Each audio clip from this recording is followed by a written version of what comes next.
श्री स्वामी समर्थ. बघा, आपण खूप उत्सुकतेने वाट पाहत आहोत ते म्हणजे ब्रह्मा विष्णू महेश म्हणजे प्रत्यक्ष ब्रह्मांड नायक. आणि आपल्या ब्रह्मांड नायकाचा जन्मदिवस आणि त्यांचा प्रगट दिवस तेच म्हणजे 20 तारखेला 20 मार्चला आहे, सगळ्यांना माहित आहे. आणि हा जो उत्सव आहे हा आपल्याला खूप चांगल्या सगळ्या स्वामी समर्थ सेवेकरांना आपल्याला जोरात आणि उत्सवात मनवायचा आहे.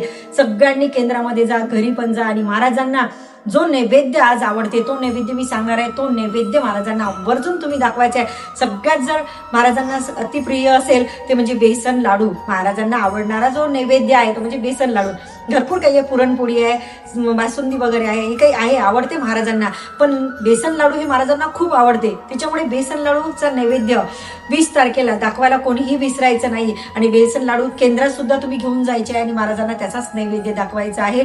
नैवेद्य दाखवताना आधी तुम्हाला मंडल काढून घ्यायचं आणि मंडल काढल्याच्या नंतरच त्याच्यावरती प्लेट ठेवायचं आणि तुळशीचं पान घेऊन गायत्री मंत्र म्हणत ओम प्राणाय सौ उदानाय स्वाहा समानाय सौ व्यानाय सौ ब्रह्मण्य अमृत तत्वाय स्वाहा एवढं म्हणायचं आणि महाराजांना नैवेद्य दाखवायचं. आणि याचा अनुभव तुम्ही स्वतः घ्यायचा. व्हिडिओज आवडल्यास लाईक करा, शेअर करा आणि कमेंट बॉक्समध्ये श्री स्वामी समर्थ लिहायला विसरू नका. श्री स्वामी समर्थ.